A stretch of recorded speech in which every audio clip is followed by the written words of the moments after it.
Hello, everyone, and welcome to Fireside Chat number 46 with Bane666au. I'm your host, Brian, and I am joined by Dr. Random Cam and our guest, Bane. So, hey, Bane, Hey how you guys, doing? not too bad. Not too bad for an early Saturday morning. Yes, normally our Fireside Chats are about 3 hours earlier than this, but that probably would have been too brutal for you. So, Um, Yeah. thanks for getting up bright and early in Australia. It drives me crazy all the time, and this is totally not related to the main sort of thing, but that when we get summer, you guys get winter. This is so weird. So what's the weather like right now? It's a bit chilly.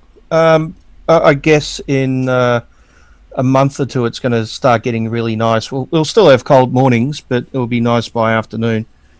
And then a couple of months after that, it's going to start getting hot. So I'm not looking forward to that. So I suppose if you were rich enough, you could probably buy a home in North America and then buy another home in Australia, and you'll never have to deal with winter. You can just Is that a plug for Bane's Patreon? yeah, yeah. Maybe you should have a house up here in the North Americas so that we can. Yeah, go donate to Bane's Patreon. He needs another house in North America. Yeah, it worked for Bernie. I'm in Antarctica as well. It'll be nice just to have a hangar in Antarctica, just so you don't have to bother going all the way around the world again. Yes. Well, I've been to Antarctica. Oh yes. Yeah, I was alluding to that. I saw your series of videos about it. It was very Yeah, informative. I went about 4 years ago now. So yeah, And what you go to Antarctica for?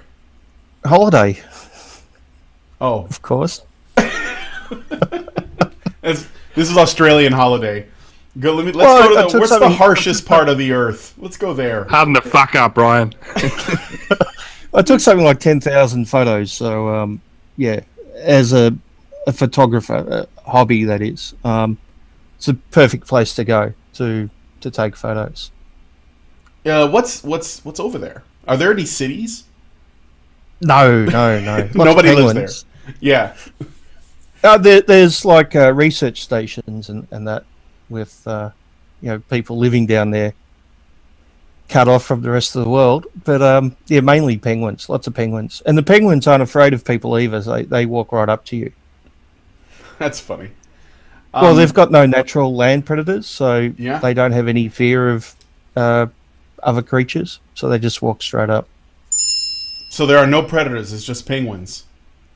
Are they assholes? Well, no land predators. There's definitely land predators predators, okay. in the sea. Oh, I remember seeing a dead penguin floating in the water that a seal had got to. Like, we think of them as cute, right? They've got this reputation, especially in the cinema, as being cute and harmless. But I bet they fucking peck at you. Do they peck at you like assholes? I bet they do. Oh no, they didn't get that close. Probably the closest one got to me was about 30 centimeters. Just walked up and looked at me and then walked off. But I think it was my second day there. I found a good place in the snow and ice and laid down for about an hour in it with my camera next to a penguin highway, because they've got little ridges in the snow and ice where they walk. So I just laid there for probably a good, I don't know, hour, I guess, taking photos as they walked up to me and walked past me. And they just look at you and walk off. It's strange for a wild animal just to walk by and look at you that way. That is strange. And the Yeah. penguins have roads. How do they have roads if they don't have a government? How is that possible? Libertarian. So They're no, black they and just white. They live they in just harmony. wear grooves into the ice and snow, and they go back and forth down these grooves. I assume the grooves change over time. It's crazy. And the funny thing is they're obsessed with small round rocks because they build their nests with these rocks. And I remember that the last day I was there, there was this penguin colony right up on this large hill, and the penguins would walk all the way down to the beach and pick up a small round rock and put it down, pick up another one and put it down, pick up another one, put it down. And finally, the penguin would find the perfect smooth round rock and march all the way back up and put it on his nest, and then turn around and come back. And as soon as he did that, others would go and steal it. Oh. It was a good trip. All that work for his baller crib, and it just didn't work. Yeah, if you can afford to go to Antarctica, you should. It's not cheap, but it's well worth it. You should do it at least once. You know what? I'd do it a second time, but I can't afford it. Well, then Patreon. Yeah, Patreon. Fuck the mansion. Send him to Antarctica. Yeah. Get some ice cubes for that Kool-Aid.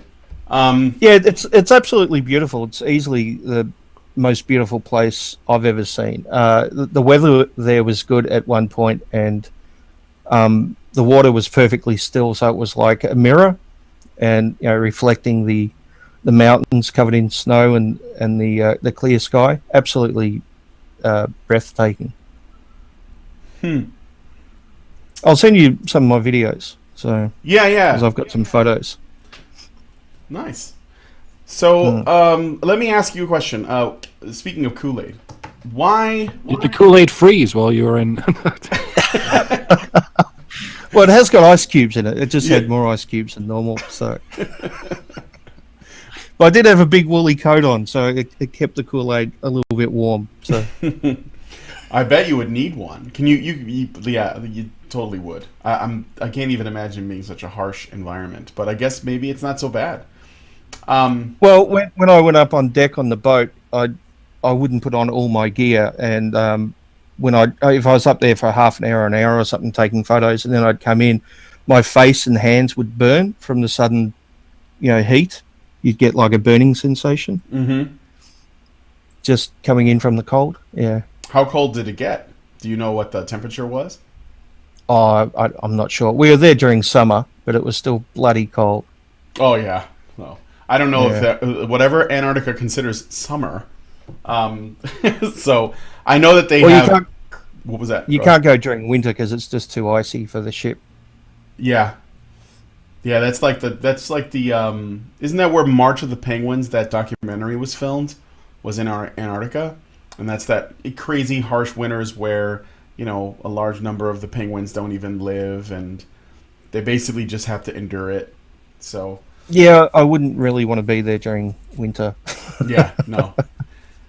No. Well, they tell me Canada's cold, but I went there 3 times in a year, and it was warm, bloody hot, and then cool. I haven't actually been in the actual winter yet. I'm going to try that soon. I went up there. I imagine winters would be cold. Yeah, I went up there in January, and that should have been the harshest. I think it was late January in Canada. And it was colder than in Chicago, but not dramatically, not much colder. They just had their snow earlier. Plus, at least the part of Canada I was in, they would have like what they call Chinooks, where it would get warmer for periods of time and the snow would melt. In Chicago, that doesn't really happen. It's just cold. But most of the cities are to the south, though, aren't they? So I imagine the further north you go, the much colder it would get. Oh yeah, probably.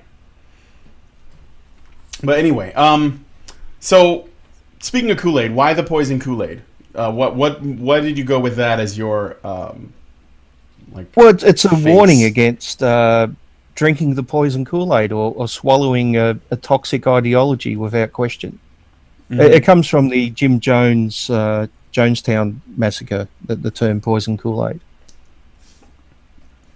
And while I'm here, what is it with you guys and skulls? I mean, I didn't get a mention in that. What? I haven't watched it all the way to the end. Yeah, we're talking about the questions for anti-SJWs, and there was one guy. I don't know who he is. I don't think I've ever seen him before, but he said, "What is it with you guys and skulls?" And then he showed Davis Arini, and then Mundane Matt and Ralph. Oh yeah. And he never mentioned me though. I was so disappointed. That is disappointing. I figured you'd be the original. What do you mean? I mean, skulls are fucking cool. That's all it is. I'm fairly certain. Skulls are. Yeah, we all have them. Yeah, everyone's got one. It's the only body part you can show without being ableist. Yeah. Yeah. and they're cool. They're metal. I mean, skulls are cool. So yeah, that's a stupid question. I don't know. I mean, the thing is there anyone else with a skull on our side apart from us four? I guess there must be one or two, but there's animals everywhere, animal avatars everywhere. I thought that would have been a better question. I think so too. Yeah, like the funny thing is, of furrydom. In one of the few articles I've been mentioned in on We Hunt at the Mammoth, one of them was about skulls. I think it was called something like Maybe You're the Bad Guys or something like that. And it talked about Davis Arini, Mundane Matt, and myself all using skulls in our avatars. And maybe that means that we're the bad guys or some shit. Like, is that the best you've got on me? Wow. Futrell? I mean, seriously? I use a skull in my avatar? Nazis did have skulls on their uniforms, but not as their avatars. Yeah, they didn't represent themselves as dead people, because that's not what a conquering people do. They represent their enemies as dead people. That's why they have skulls on their uniforms, not as themselves. See what I mean? Yeah, it's kind of like wearing your, I don't know, maybe it's sort of like having a necklace of ears, but it's parallel to that. You just wear a little metal skull on your hat. Isn't that where they put them? They're just on the hats. I don't even know where else. They might have like medals or something. And again, skulls are cool. I think skulls are cool. Yeah, skulls are cool. So what about the name Bane666au? It seems a bit of a mouthful, but yeah. Well, when I first started my YouTube channel, I was just basically watching videos and commenting in the comment section. I didn't really have any intentions of making videos, so I didn't pick a name appropriate to that. But I've always liked the name Bane. Plus, I like to be the bane of people I disagree with. Yeah. The 666 part comes from the number of the fact that I'm an atheist and I'm a metalhead, so I've been accused of being a Satanist by many a born-again Christian in my time. So I adopted that ironically, just as a fuck you to those people who sure. Judge me as being a Satanist, even though I'm an atheist and don't believe in any deity. And the AU bit is just, well, I'm from down under, in case you haven't guessed by the accent. It's nothing to do with gold. It sort of looks like it's the sometimes of a certain kind of gold that's going to create a doomsday machine. That's actually a cool explanation. I might start adopting that. No, that's that's what I figured. I noticed that a lot of we run into quite a few people when we've done interviews with people who are either anti-SJW or just MRAs or something of the like, and they do have a tendency to be metalheads. I remember once, well, actually, when we were at the ICMI, we met this couple. And, I mean, they were just, the woman had crazy hair, and they had piercings. The guy had, like, 4 or 5 lip piercings. And they were from, I think, I want to say either Sweden or Germany, but I can't remember, or the Netherlands or something. And we asked them, about... we did an interview with them, and they said, "Oh, we wanted to see what this was about, and we found it very interesting." And they're really nice, obviously, despite what their appearance. And I remember I brought up, because I was like, okay, so I'm gonna go out on a limb here, just looking at how you're dressed, and the face piercings and the tattoos and stuff. And I'm gonna go on a limb here and ask and assume that maybe you guys know what Metalgate was. And sure enough, they immediately became really passionate. They knew what it was. They started saying, these fucking people, they don't understand what metal is. And they just gave us they didn't give us the riot act, but it was like there was an imaginary person there. They just went wild. Metalgate didn't really take off though, did it? No, it didn't. It didn't even the metal community just basically said, fuck you, and I think that was it. Yeah, pretty much.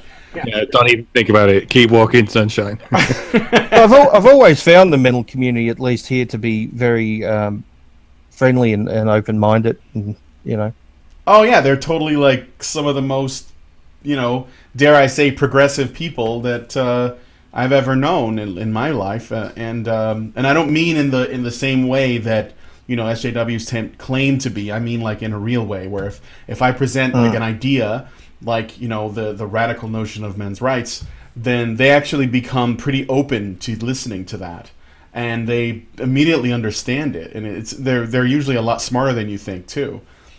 People who go in mosh pits like as a hobby understand that there's no such thing as online violence. Yes. Exactly.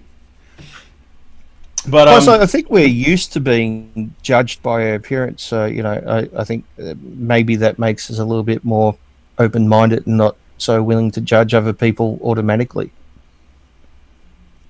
Yeah, pretty much, and they I think that certainly lends to what we do on our community and how that openness. So you are probably best known for your series. You have lots of videos, lots of content, but the thing I think that you're probably best known for, few. Yeah, you're probably best known for the series entitled "The Propaganda of Toxic Feminism." You've done 49 of those videos, and trying to get 50 done. Well, Mike, I was just going to ask you. Bane's many projects. Bane has like 6 or 7 projects in the air at any given time, and I don't know what the deadline is for any of them. I'm constantly juggling. But episode 50 is one of them, I believe. So so that was basically my next question: are you done? 49 is like you're just leaving us hanging on almost 50. Yeah, to give spoilers, I guess, but the concept of 50 is to get some other people in to help me out and do some segments. Okay, so you're basically doing. I noticed that you've been doing a lot more sort of outreachy kind of stuff, like where you go to other content creators and you try to build bridges with them, even people who are feminists or not MRA types, but just people either the other side of the aisle or sort of congruent to it or what have you. Are you? Well, I've always promoted smaller channels. Even when I was at 2K, I did my first promo for smaller channels, and one of them was actually Sargon, who was at 1K at that time. So wow, he's progressed a bit since then. Does he remember that you did he know you plugged him when you did? Yeah. I asked him to do a video for it, and he gave me a shout out when he reached 100K. So I guess we're even. Okay. Well, thank you, Sargon, for not forgetting the little people. But I'm still doing that. Just this morning I released another video promoting a smaller channel, so I'm doing that once a month now with a guest video. But I do like to speak to the people on the other side as well. I don't like living in echo chambers, so I think it's important to speak to other people. Absolutely. I speak to Russian Deadpool on a fairly regular basis. Who else? Recently I spoke to Diane O'Philly, who's an English journalist. Or she doesn't like the term journalist, though, so I'm not sure what to call her. Blogger? Is it because... Why doesn't she like the term journalist? Well, I asked her that, and she said basically she's not trained as a journalist, and she's not making her living doing it, so I guess it's not a profession. Oh, so I guess what you're saying is she has some degree of what appears to be ethical standards, where she says, it was a very interesting conversation. Actually, I'm trying to set up another one, hopefully for next week, between her and Bunny Blackwell. Yeah. Oh, well, nice. Bunny Blackwell's getting... I discovered Bunny before soon. You guys, by the way. Okay. Perhaps. I don't know. I had her on Allison a hangout found her. with Dean Esmate. Hey? Allison's the one that found her, so I don't really know. I know that we were trying I think Allison... Go ahead. From memory, I think Allison found her through Skeptor, and I think Skeptor found her through me from memory. I could be wrong, though. Oh, no, you're... I found her shortly after she made a video about me that was very nice about me, but I didn't say anything because I was embarrassed. Bunny is watching this show, by the way. So yeah, I like Bunny. So it would be good if I can get her on with Diane. That would be a very interesting conversation. Yeah, no, that would be good. Diane was very open-minded, and she's definitely about, even though she calls herself a feminist, she's definitely open-minded to men's rights and is clearly all about equality, but she still clung to terms like patriarchy, and she still clung to female oppression. And it was interesting speaking to her because I don't know how to describe it. You really have to listen to the interview to see the way she, in some cases, shifted the goalposts to try to explain things. But she was very open-minded, and I give her credit for that. I think and very she friendly. does deserve credit. It's hard to let go of that. To let go of those narratives. I think the average person It was a has very hard time friendly, letting go. open-minded conversation, which I think is good. And she was interested in doing more, which is also good. But I just find it interesting that she clung to certain terms and ideology. Yeah. I don't know. Yeah, I guess we all do in some way. So. Yeah, like I said, I think it can be difficult to let go of. I mean, when you have to, you have a hard time letting go of the concepts like patriarchy if that's what you knew, and even if you didn't, like even I think regular people who don't take gender studies courses and don't really like do all of the work that is involved with that will probably default to the idea that men, rule the world, and they always have, and women have always had it harder, or are at least deserving of more compassion. And I think that's hard just for regular folks to let go of. Yeah, it's or at become least the question. zeitgeist, hasn't it? Yeah, it's basically the zeitgeist. It's just like the way that most people are, the normies as well as the people who really sort of dig into the ideological part of it. So. Well, that's one of the things. One of the reasons why I'm a men's rights activist is to put out the other side that men have issues too.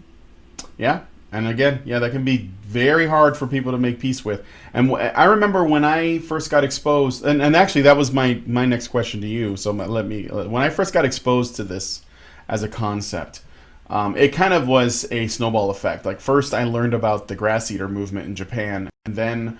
As I dig deeper, I actually found MGTOW, and I watched some of their videos, and some of it sounded like because I was a normie, really, in many ways. It was kind of jarring, and then I found Karen's channel, and I ended up watching all of her videos at that time. And when it was over, I was like, wow, this is really blowing my mind. And even when I challenged it, like I really tried to think about, how much sense does this make? Is this really true? But even when I sort of followed through with the logical, steps, like looking at the wage gap and rape culture and all this other stuff, I couldn't find a way to contradict that. It just sort of, I landed where Karen was, and that was when I realized that that there was another side to this story, and I was really glad that I found it.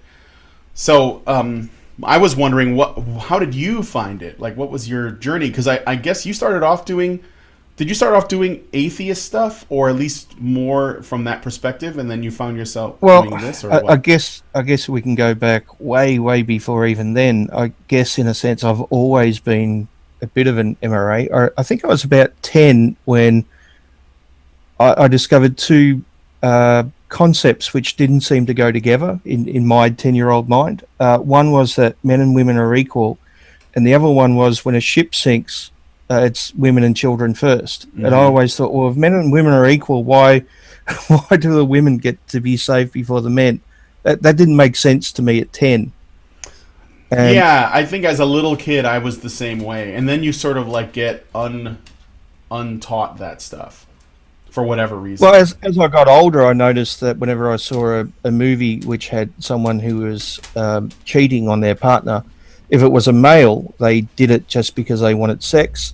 if it was a female, she would do it because she was ignored by her husband, or the husband was the asshole, or whatever.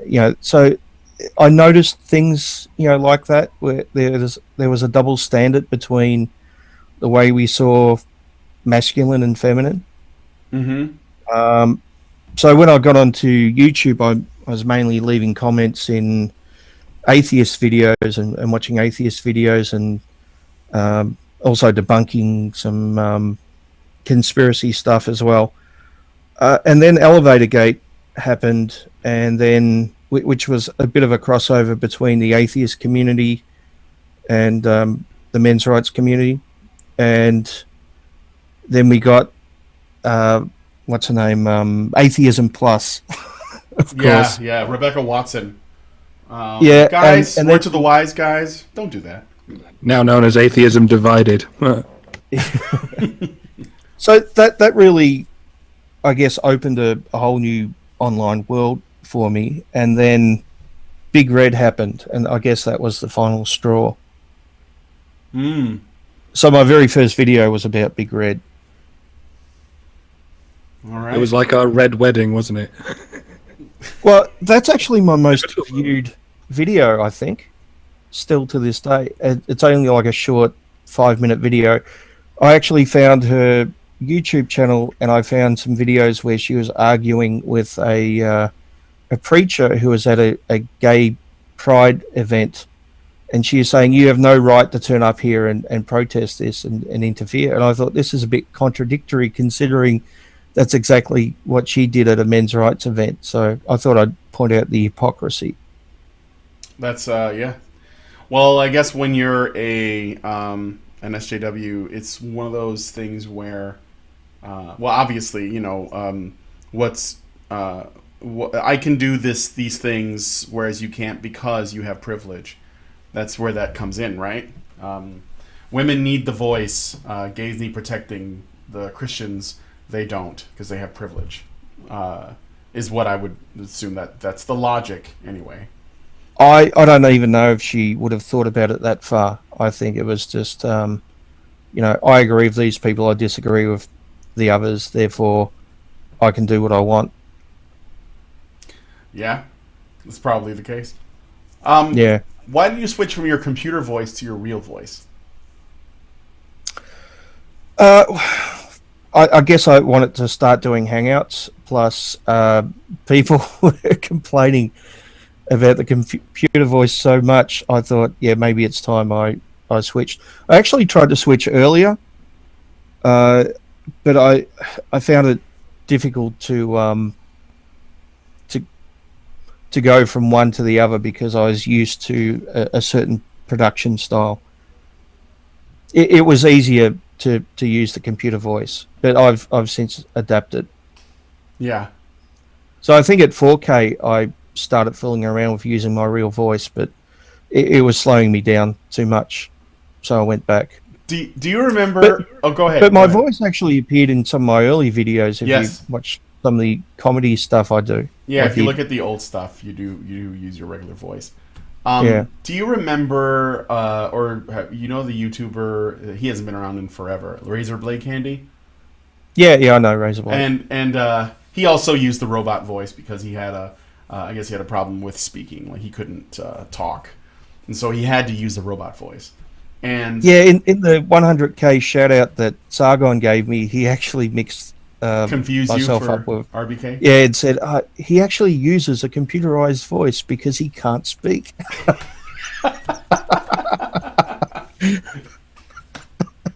Sargon, that's is that voicist? They don't even sound the same. RBK had a different robo voice. Well, he knew I was different than RBK, but he confused the reason why I used the text to speech. Yeah, with RBK, which a lot of people have done or did before I started using my real voice. Did you know? Well, you've probably seen that RBK is actually on some of his videos. He poked fun at you in his videos, not like in a mean way, but because he uses multiple voices to represent sort of different characters. There's one where he uses the same voice that you use, and so he makes this joke like, "Shouldn't you be inside of a jar, inside of a pitcher of Kool-Aid right now. Yeah, I did see that. I used to watch RBK. I don't know if he watched my videos, but I think people pointed out in the comment section that I used a text-to-speech as well. So I think that's where that came from. Yeah. I hope he's okay wherever he is. Because I haven't seen him in Very years. charitable of you to describe it as he, by the way. Oh, that's true. We don't know that it's a he. So, your channel is very focused on maintaining, because of the propaganda of Toxic Feminism being the most popular series, which came out of it started right after the Elliot Rodger thing, right? And after the it was inspired. It was meant to be a Go ahead. Well, it was meant to be a 3-episode series, which is now over 50 hours long. Yes. But I was going to focus one episode on the online media, one on YouTube, and one on Facebook posts, which I never got around to making that one. But by the time I got into the second one, it had exploded so much that I realized it was going to be bigger. And I think it was by episode 5 or 6, I thought, I'm really onto something here. It's really popular. Maybe I should extend it to, outside of the Elliot Rodger thing and just expand it to bullshit about the men's rights movement in general. Mm-hmm. And so I asked my audience, and they said yes, go for it. And here we are, 50 episodes later. Well, almost 50. 49. We're still waiting 49 and a bit. Waiting on number 50 still. Yep. So How many views does that playlist have, by the way? This is a sort of technical question, because my Dr. Random Account versus the World playlist has over 200,000 views, but none of the videos of it on that playlist have more than 100. There's something about playlists; they have an ability to get more views than any of the videos on them. So how many? You might find that's had like shitloads of views, that particular playlist. I'm not sure about the number of views for the playlist, but I do know that some people binge the series when they start. I know this for 2 reasons. One, they either send me a message telling me that they're going through it, or 2, I see them over a course of 2 weeks leaving comments on different videos. So you'll get the same person commenting on episode 5 and then episode 10 and so on. So a lot of people do binge the series. Not something you do on a weekend, by the way. No. I mean, I would usually eagerly wait for another one of those to go up to watch it, because even though they're an hour, it's like a great hour. Even with the robo voice, I didn't mind that. Actually, I was able to focus on what was being said because I'm not paying attention to the intonations, if that makes any sense. And I heard a story about a guy who walked a considerable length of the Amazon, quite close to the Amazon, listening to the Ricky Gervais podcast. That's how he got through his day, by listening to the hours upon hours of Carl Pilkington that have been recorded. And I thought, shit, that's what we're good for. We're good for people walking a long stretch of the Amazon, or perhaps a long stretch of some other huge country. That's why we're so very popular in places like Canada and Australia. There you go. Yeah. Well, I got a comment from someone on Twitter just the other day saying I need to put out more long videos because he likes to listen to them on his, I think, an hour and a half drive to work. So, yeah. I did point out that on my Hangout channel there's plenty of long new material. I did a 4.5-hour show just last week. Are you thinking about moving your content to vid.me or some other place like minds.com in the wake of all this YouTube stuff going on? I do have a Daily Motion channel where I've put some stuff which I couldn't on YouTube, because of copyright stuff. But I don't know. I'll guess I'll see what happens. We all might have to. I've already got a Minds account. I've just been dropping YouTube links in there. I haven't actually uploaded videos to that, but you can do that, can't you, on Minds? Yes, I believe you can. Sorry, my dog is being a freak. Yeah, you can upload videos to Minds, and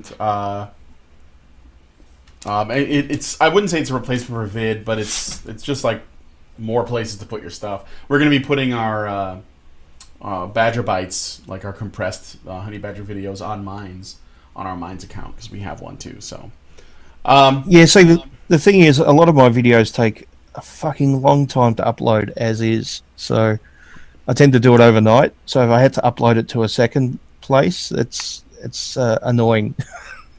But I'll do it if I have to. I'll just see what happens. oh yeah, that makes sense. Well, you might be able to maybe you can just embed the. I don't know if it'll let you do it, but perhaps you can upload to one place and embed it in these other places.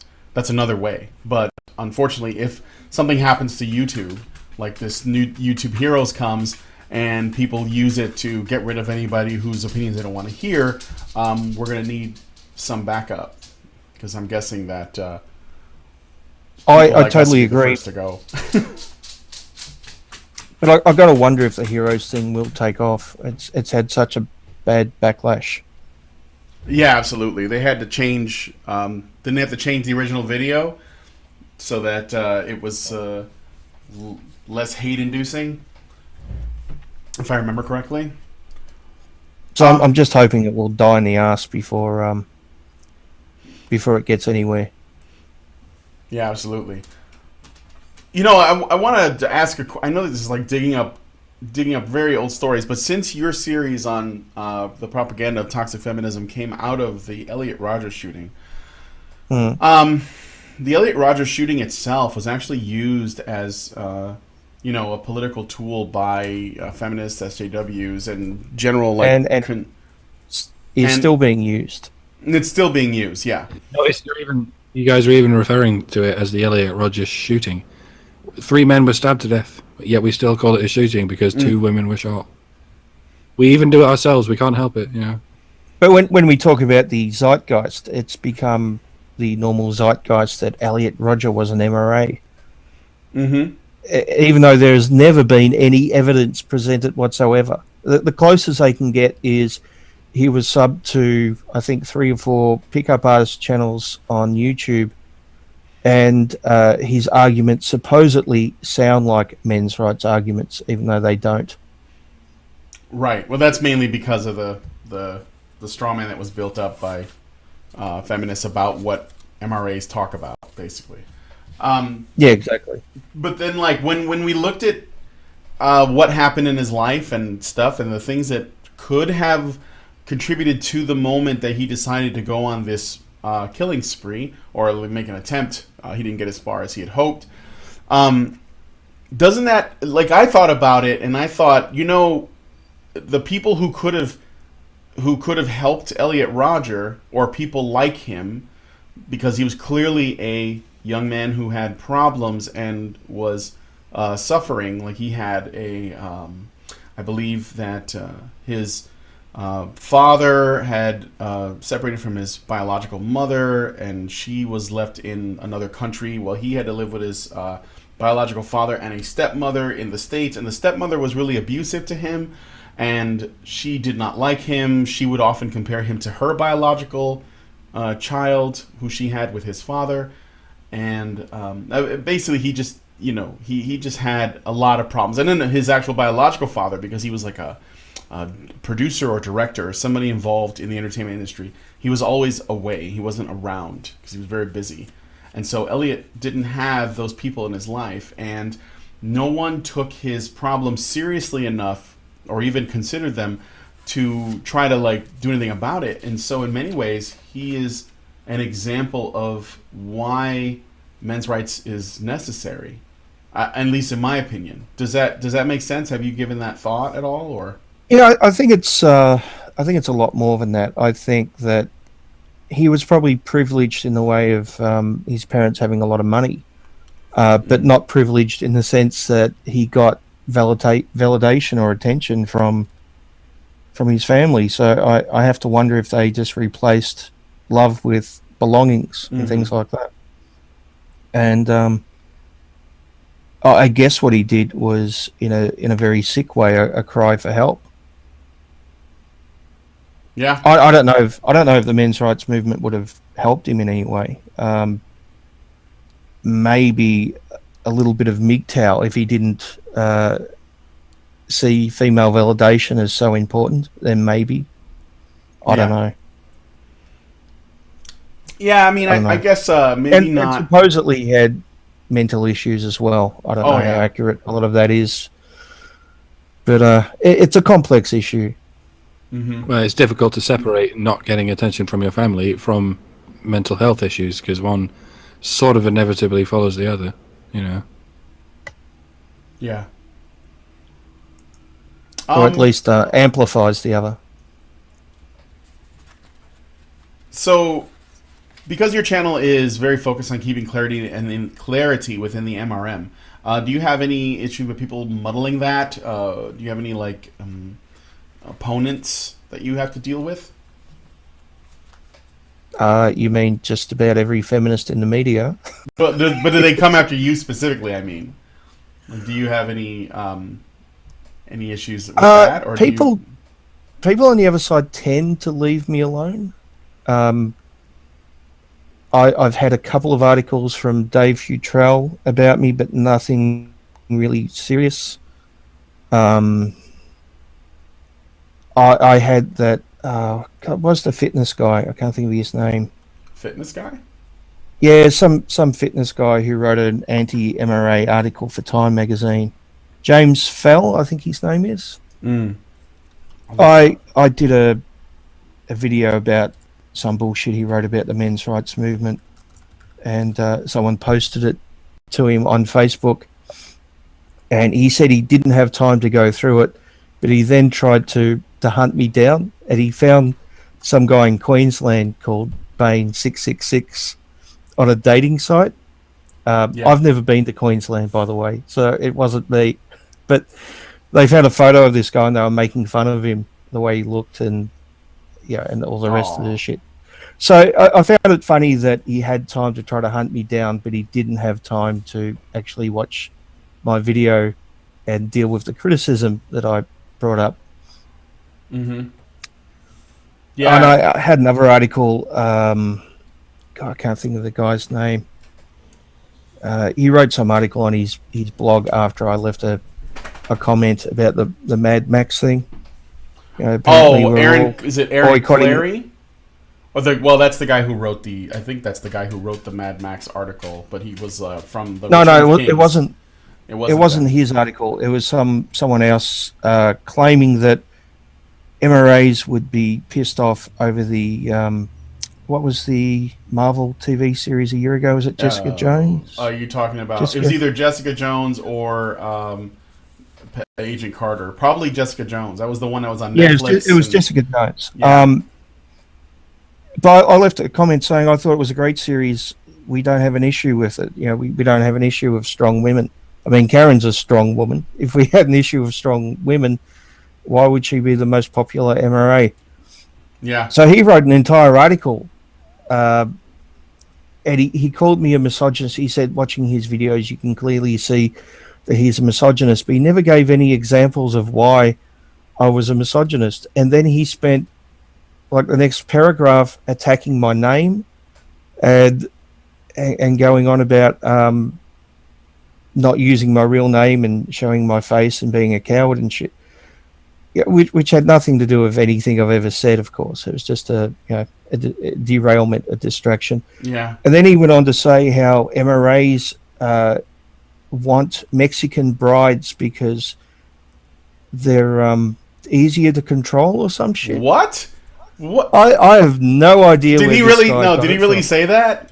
Yeah, he really said that. I thought he must have got it from Return of Kings, so I went and had a look there and couldn't even find it there. So I hope he doesn't. It's amazing. I hope he doesn't believe that Mexican brides are easier to control, because I think that says a lot more about him than anything else. That's crazy. This is a guy who claims to be writing a book about the men's rights movement and has done a ton of research, apparently. Research. Yes. Yeah, air quotes, research. But I've never heard the Mexican bride thing before. I have no idea where he got it from. It's not even on Return of Kings, so I don't know where he got it. Sorry? SNL, isn't it? That sketch that Lena Dunham did. I never thought of that. That could be it. Yeah. Oh, it went yeah. out to millions of people. Remember, it must have gone in someone's memory hole. Again, what? Yeah, maybe that's where. Maybe. Yeah, that was the. I think it was. Extensive research. I watched an Yeah. SNL skit a fucking year ago. It's going to be a great book if that's his research. Is it going to be one of those where there's very few pages, but they're like kind of cardstock, really thick, and maybe when you turn the page, there's like a musical sound that comes with it that accompanies it. His name was Dana King, by the way. Just remembered his name. It should be a pop-up book. I think that we need more pop-up books. Dana King, make it a pop-up book. Make it fun to read. You'll probably write another article about us now. So Yeah, they probably are, especially now that I said that. MRAs like pop-up books, just like children. So your channel it's not heading in any different direction, because I hadn't seen like a propaganda of toxic feminism in a while, and you've been making more stuff. Like you made a few videos about Aaron Ra, and a few now you have a series. I think it's on your channel, maybe, or it's on the Bane666au one, where you call it an egalitarian, a feminist, and an MRA walk into a bar. That's yep. I'll go ahead. I'll deal with the Aaron Ra thing first. That led to me actually speaking to Aaron Ra off air. Unfortunately, he wouldn't speak on air. I think he didn't trust me enough to speak on air with me. He thought I was, doing it for views or Patreon or whatever. But we had a good 2-hour discussion off air, and by the end of it, I think I'd brought him around. He was, laughing, and we got along really well. And he said he wanted to do it again, which we haven't yet, but I should get back in contact with him and see if he wants another chat. So I thought that was productive. And he seemed to have changed his mind a bit about the men's rights movement. So as long as he doesn't come out with any more bullshit comments about us, I'm not going to make any more videos about him, which I think is fair. As for the bar, as I like to call it, it's the shorthand version of an egalitarian, a feminist, and an MRA walk into a bar. We do that every 3 weeks. So it's myself, Russian Deadpool, and Little Miss Anonymous. And they tend to get drunk. I'm the designated driver. and the Australian is the one that's not drinking in this case. Yeah, I know. Well, I've trust me, I've been a big drinker in the past, but someone needs to remain sober for that show. And we tend to have a guest. I was on episode 2. I got very drunk, indeed. I only lasted 3 hours, I'm afraid. Yeah, it tends to go 4 or 5 hours. So. Wow. Yeah. And what do you guys talk about on there? Well, we tend to start out with a serious topic, and then it just devolves into drunk talk. Yeah, it starts with placentas and then becomes about ethics.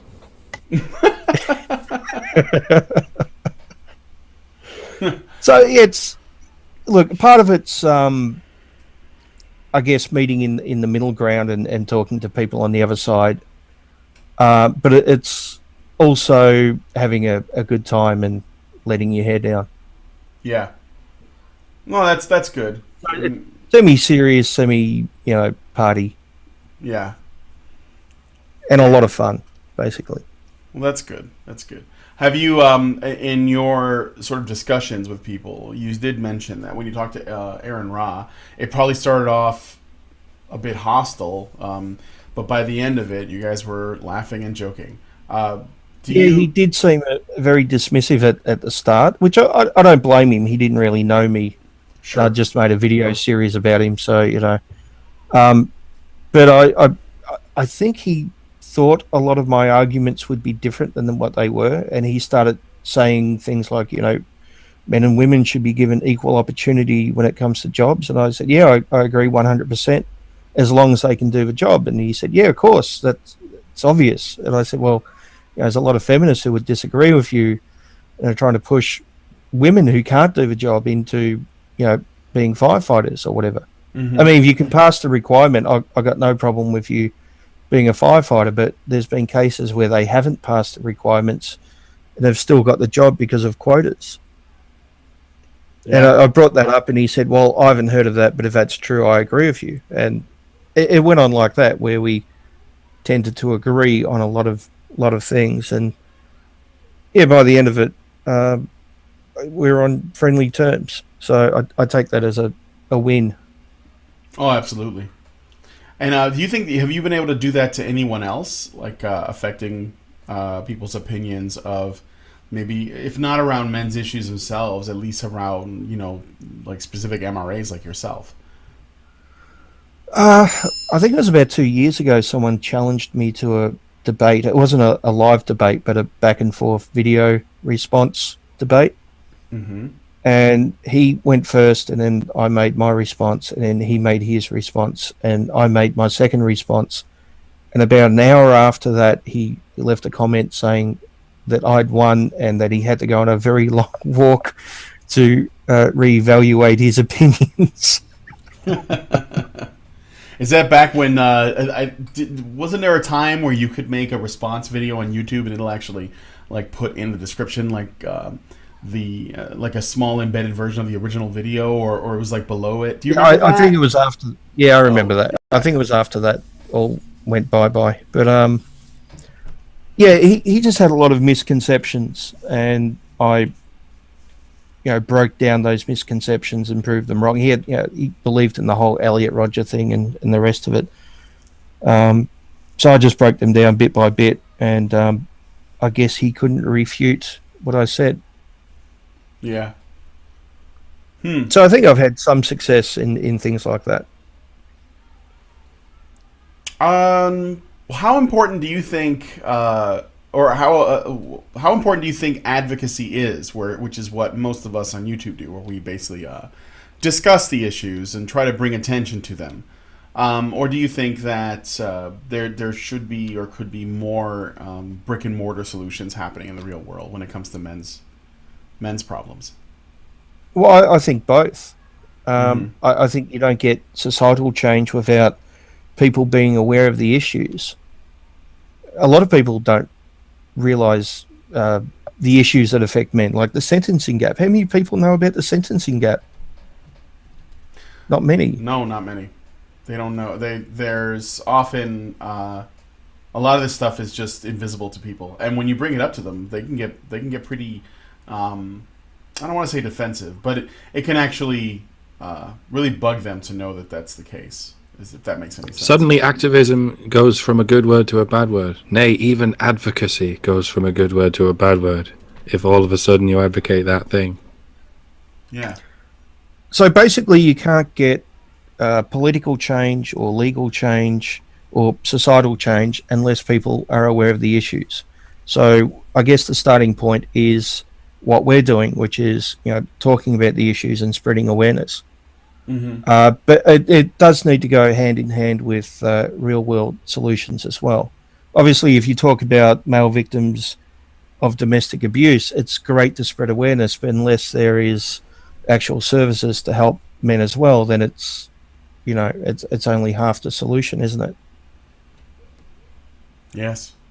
Yeah, and do you think that talking against feminism is, because I know that you've been, since you've been talking to, the skeptic feminists and stuff, do you think that discussing or criticizing feminism is helpful to men's rights, or it's just kind of a side thing? Do you think it's like less important?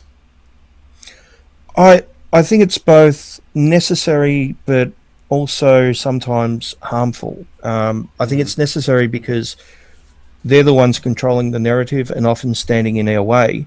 So we don't really have a choice but to address it. But it can be harmful because it's often used to derail the conversation about men's issues, and we're accused of just hating women or feminists or whatever, as opposed to really caring about what we're talking about.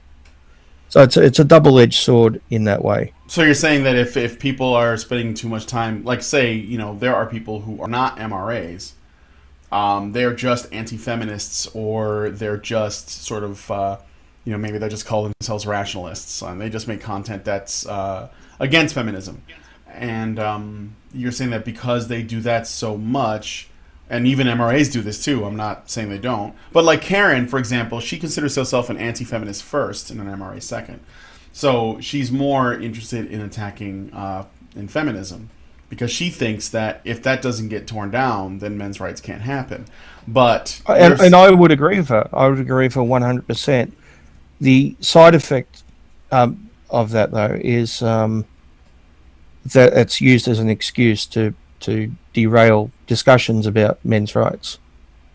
So when you say it's used as an excuse to derail discussion, do you mean that feminists use the criticism of feminism as a way to derail it, or actual anti-feminists derail from? We hear it all the time that they're not really interested in men's issues; they're only interested in, shitting on feminists or women. It's a bullshit excuse. Mm-hmm. Yeah, they want a men's rights movement that never criticizes feminism, and I think that's been tried multiple times. Go ahead, Ben. I don't think it would hurt to occasionally talk about men's issues without mentioning feminism. That can be hard sometimes because the two are so interconnected. But I do think criticizing feminism is legitimate, or I should say at least aspects of feminism. Because I do believe in giving credit to the good ones who are willing to meet us halfway. Diane O'Philly, for example, even though I disagree with her about patriarchy and female oppression, she is very much a men's rights activist or advocate. Mm-hmm. She believes in the rights of men, so I'm more than willing to discuss these issues with her and meet her halfway, and maybe even convince her to eventually drop the whole patriarchy thing. Who knows? Do you think that how do I put this? I've noticed recently, when I first started getting involved with this, I noticed that feminists dismissed MRAs outright in almost every instance, and they wrote hit piece after hit piece after hit piece. But now, men's issues are becoming more and more difficult to ignore, and they actually have to acknowledge them. I've seen videos where feminists have said yes.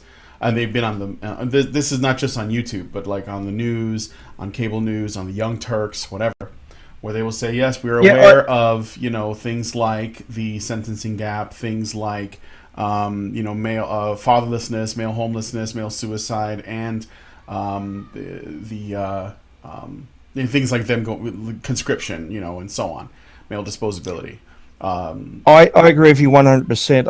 I've actually mentioned this numerous times before. When I first started doing this, the feminist narrative was men don't have issues, men are privileged, only women have issues. And then it shifted to, yeah, sure, there are some men's issues, but feminism is the way to deal with it. And then it shifted to, yeah, sure, men have legitimate issues and they need their own movement to deal with it, but I just wish it wasn't anti-feminist. Mm-hmm. Which is kind of where we're at now. So yeah, we're kind of in between both of those things, because there are still lots of feminists that say, yes, we acknowledge that there are men's issues, but feminism is the way. It is the light. It is the path. Yeah. But it is shifting more towards men do need their own, or should have their own movement. I just wish it wasn't anti-feminist. Yes. And that was what I was wondering was, you've noticed that. Do you think that... Oh my! Sorry, my alarm went off. Oh, I thought, is there like air raid siren? World War III is happening? Is that the Red Baron? Do you have a wall to break through? Yes, it's called feminist narrative. Someone in the world said, "Oh no! Oh god damn it! Get my cape on." But now that I think that feminists are starting to, they're actually trying to make content. They're trying to talk about men's issues, but they're doing it in another way. And I'm sure you've seen this conversation about what they call toxic masculinity, where essentially all of men's problems are men's fault. Yeah. Do you think that feminism... I strongly disagree with that. Oh, of course. I'll let you talk about that. I will also ask, do you think that feminism can address men's issues in its current incarnation, in the way that they say that they can? Or do you think it'll be basically an evolution of this idea of toxic masculinity? I would say that there are some feminists who would be able to address some male issues. We should all be able to agree on Circumcision, for example. All forms of circumcision should be banned on anyone under 18 unless there is a clear medical need for it. Both sides should be able to agree on that. Unfortunately, we get some people on both sides who don't see it that way. I know PZ Myers wrote an article saying something, what was it, boys and their boo-boos, which he said that he's against male circumcision and it's a violation of human rights, but yeah, it's really not that important because only female circumcision should be focused on. And I read another article where someone said that male circumcision was wrong, but it's just another form of patriarchy and male privilege. Right. Not exactly sure how that works. Male circumcision is a privilege. Okay. Yeah, male privilege because it was I don't know, it was traditionally done to show someone going to manhood or some shit. So therefore, it's a privilege to show that they're superior to women. Or that sounds like it's a reference to the Jewish practice where they do it when the child turns 13 or something. I don't know. Or is that what they do? I have no idea. Go ahead. Female circumcision isn't seen as female privilege, is it? So no. I don't know. It's this weird double standard. So those feminists we clearly can't work with, but I think we can with on some topics. Mm-hmm. And toxic masculinity? That's one thing that we can't really see eye to eye on, is it? When they say that all men's issues are just the fault of men and that masculinity is toxic, I find it very hard to work with someone like that. Absolutely. And, patriarchy backfiring and all those other fucking bullshit excuses that we hear all the time. I'm sorry, but if you're actually about equality and you use excuses like that, it makes it impossible to work in the middle ground. Yeah. What kind of I don't know, do you have any can you tell us a little bit about anything that you have coming up, like any other projects that you that we could look forward to on YouTube or elsewhere? Behind the scenes, I'm herding cats at the moment. I'm trying to get something off the ground for November, but I don't really want to go into it because I don't want to jinx it, and it's still at the very early planning stages, but hopefully it's going to be something fairly big. Nice.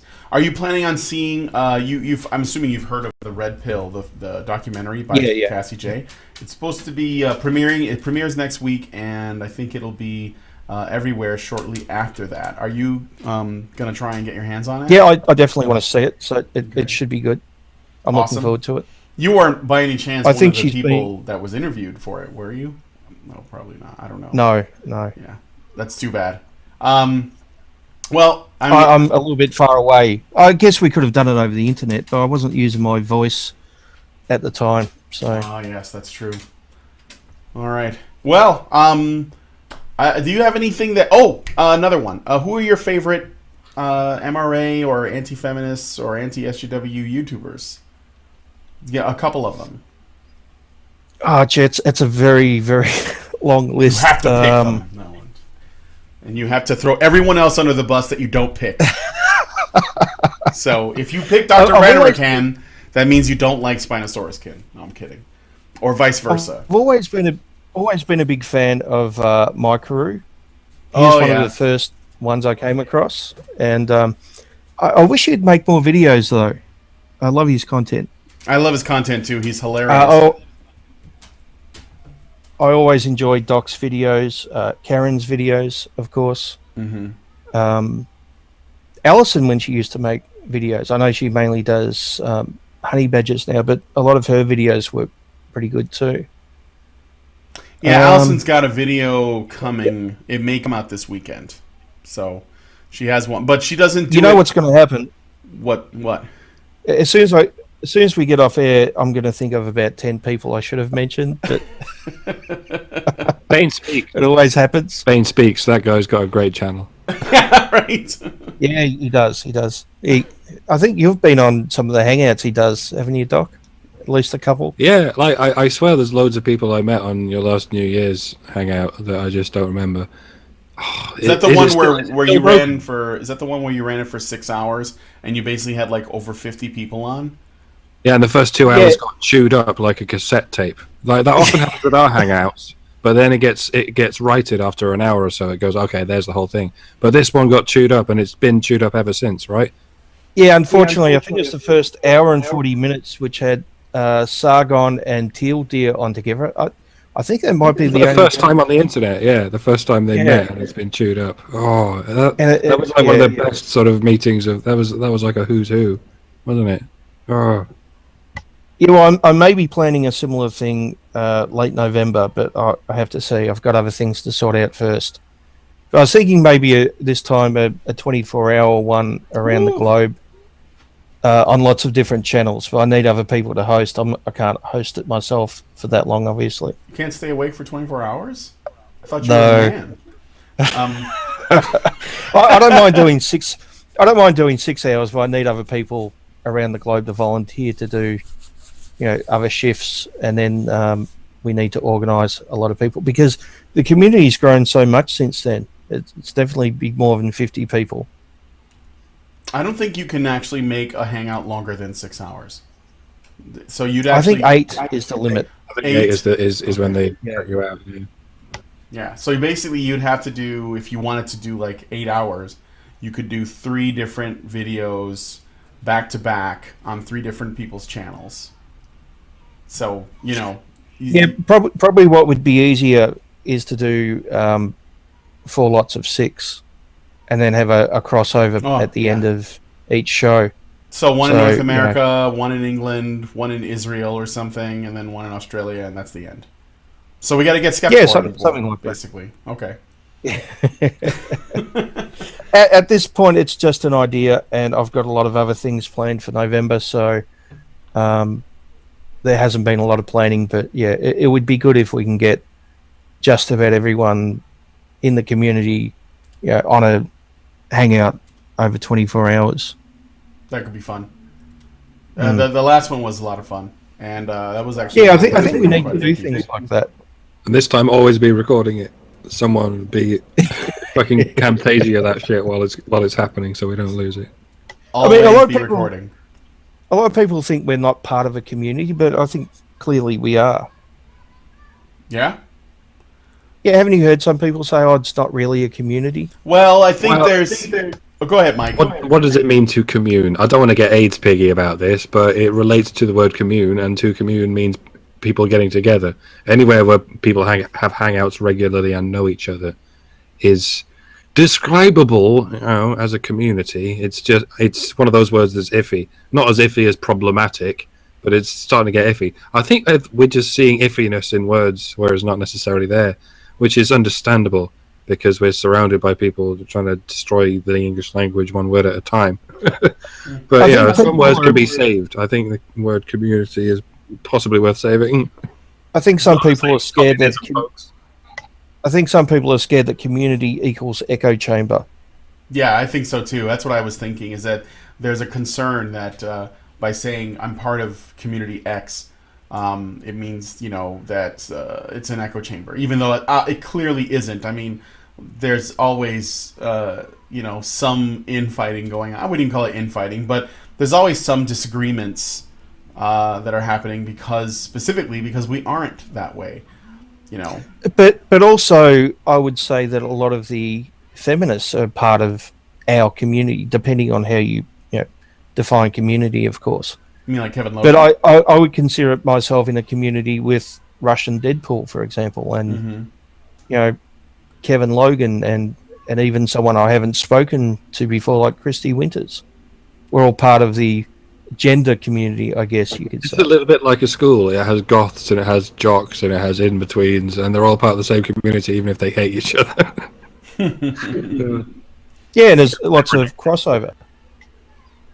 Yeah. And even though Russian Deadpool and myself might disagree on a lot of the gender stuff, we're still part of the atheist community, for example. Yes. So it's not black and white. It's everyone's part of lots of different communities, and there's lots of different crossover. So yeah, there's like overlapping circles. Because I don't think that, like, for example, I know Karen is an atheist, but Allison does not consider herself an atheist. So, as an example. And Dean Esme definitely doesn't consider himself an atheist. Wait, no, are you kidding? Seriously? I never heard of this. I'm good friends with Dean, but that's one topic we disagree on and haven't really spoken about. So he's spiritual, but not religious? Just a little bit. Just a little bit? Okay. But that's why things aren't black and white, because like Russian Deadpool and myself will disagree on some things and agree on others, and Dean Esme and myself will disagree on some things and agree on others. So it's not all black and white. It's not all, everyone on this side thinks exactly the same way and everyone on that side thinks exactly the same way. It's a lot more complex than that. Yeah. So I do think it's important to have a community where we support each other and talk and exchange ideas and things like that. I try to build that as much as possible. That's a good idea. I like that too, and I think that that's one of the things that I'm most sort of I take pride in it, actually, the ability to do that. And I want more people in the conversation, whether I agree with them or not. So yeah, exactly. Yeah, I mean, like when we get criticism, I try to engage, and make sure that people know where we're coming from, and maybe we just aren't going to agree, or maybe we are wrong, and then we just come out and say, "Oh yeah, I was wrong about that. I know I've had to make corrections," and that's okay. Keep us honest. That's something that I'm all in favor of. So, but I guess is there anything else that you wanted to ask us that maybe you didn't? Because I'm all out of questions. Not sure. I can't really think of anything. All right. Do you? I think Do you know Bering? Are you in the same part of Australia as he is? Yeah. We're part of the same city, but I don't think we live that close. Probably, I don't know, 30, 45 minutes away. Oh, all right. But Melbourne's a very big city. It's stretched right out. So. Oh yeah. Yeah, I'm close to the actual city, and he's, I think, on the outskirts, if I remember correctly. In the woods somewhere. Yeah. No, not quite, but yeah, outer suburbs, I think. All right, excellent. But I've spoken to Bering both on air and off air. He's a good bloke. Yeah, he's all right. Anyway, so yeah, I guess if there's nothing else, I don't know if Mike, you wanted to say anything or whatever. Otherwise, I'm just gonna wrap up the show. And yeah, I'm spent. All right. Well, thanks, Bane, and just so you guys know, I'll be on Bane's channel tomorrow. We're gonna be talking about the dreaded I word. So, Yes. So, and I think it's an important conversation that we got to have. So, yeah, we're going to discuss Islam tomorrow on Bane's channel. You can go look at if you can find it. You know what I'll do is I'll put a link to the hangout in the low bar so that you guys can find it. And yeah, we'll see what happens when we go down that rabbit hole. Yeah. So that should be underway in 22 hours. So. Okay. All right, Bane, well, I'm going to let you go, and I want to thank everybody for coming and listening, and we will see you guys on the next Fireside Chat. Thank you, Bane. Thank you, Mike. Thanks for having me on. No problem. It's been fun. All right, we will talk to you guys on the next show. Thank you.